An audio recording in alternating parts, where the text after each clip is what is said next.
बहुत पुराने समय की बात है। दो बौद्ध भिक्षु पास के गांव से भिक्षा लेकर वापस मठ की ओर लौट रहे थे। उनमें से एक भिक्षु बहुत बूढ़ा था, उसे काफी अरसा हो गया था संन्यास लिए हुए, और दूसरा भिक्षु एक युवा भिक्षु था, उसने हाल में ही संन्यास लिया था। दोनों शांत भाव से अपने रास्ते पर चलते जा रहे थे। रास्ते में एक नदी पड़ती थी, इसको पार करके जाना पड़ता था।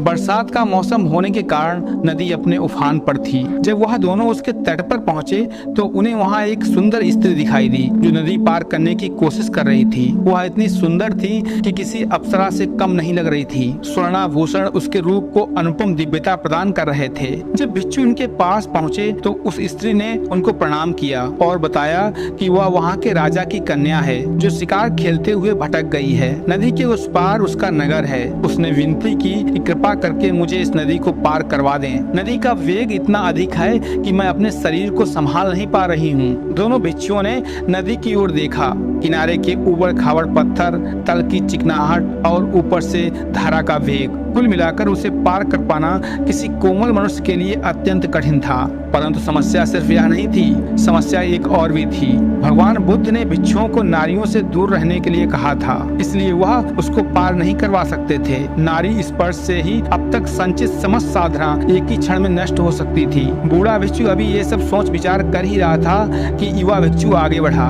उसने उस स्त्री को अपने कंधे पर बिठाया और नदी में उतर गया। बूढ़ा भिक्षु ये सब देख कर हक्का बक्का रह गया। वह भी उसे विस्मय से देखता हुआ पीछे पीछे नदी पार करने लगा। कुछ ही समय में युवा भिक्षु दूसरे किनारे पर पहुंच गया। उसने स्त्री को अपने कंधे से उतारा और उसे विदा दी। वह स्त्री भी उसे प्रणाम करके चली गई। युवा भिक्षु शांत भाव से मठ की ओर बढ़ने लगा। पीछे पीछे बूढ़ा भिक्षु भी तट पर पहुंचा। पहुंचते ही उसने युवा सन्यासी को उपेक्षा की भाव से देखा। बूढ़े भिक्षु की आंखों में क्रोध और दुर्भावना थी। उसने युवा भिक्षु की तरफ से अपना मुंह फेर लिया और शीघ्रता से मठ की ओर पांव बढ़ाने लगा। आवेग में चलते चलते वह विचार कर रहा था कि देखो, एक हम हैं जिन्होंने इतने साल तक अपने ऊपर किसी स्त्री की परछाई तक नहीं पड़ने दी। मैंने कभी भी स्त्री की छाया को भी स्पर्श नहीं करने दिया, और इसने सिर्फ स्पर्श ही नहीं किया, उसे कंधे पर भी उठा लिया।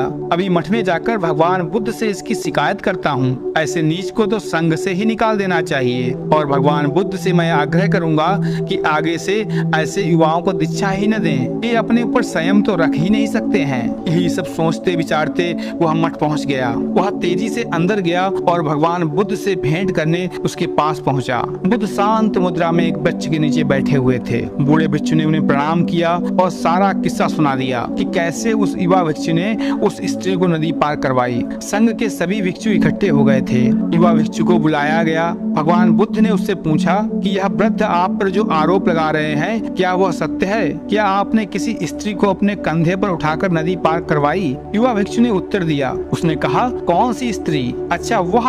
हाँ, मैंने उसे नदी पार करवाई थी, परंतु भगवान, मैंने तो उस स्त्री को नदी के उस पार से अपने कंधे पर उठाया और इस पार उतार दिया, पर ये वृद्ध भिक्षु तो अभी तक उसे अपने कंधे पर उठाए हैं। यह बात सुनकर भगवान बुद्ध मुस्कुराए। उन्होंने उस युवा भिक्षु को आशीर्वाद दिया और कहा कि सच में अगर कोई कार्य आप अपने शरीर से करते हैं उतना प्रभावी नहीं होता है, लेकिन अगर आप किसी कार्य में मानसिक रूप से लिप्त हो जाते हैं तो वह अधिक प्रभावी होता है। युवा भिक्षु ने परोपकार की भावना से उस स्त्री को उठाया, इसीलिए उसका मन दूषित नहीं हुआ, लेकिन बूढ़े भिक्षु का मन द्वेष भाव से भर गया और वे अब तक अशांत हैं। दोस्तों, सारी बात मन की है। युवा भिक्षु उस स्त्री को कंधे पर उठाकर भी उससे मुक्त रहे और बूढ़ा भिक्षु उस स्त्री को स्पर्श किए बगैर भी उसमें बंध गया। उम्मीद है आपको भी आवाज समझ में आ गई होगी। दरअसल हमारी हमेशा यह कोशिश होती है कि दूसरे हमारे बारे में अच्छा सोचें, अच्छा बोलें, हमें उचित सम्मान दें, जिसके लिए हम समाज में दूसरों के सामने हमेशा अच्छा होने के लिए, अच्छा दिखने के लिए,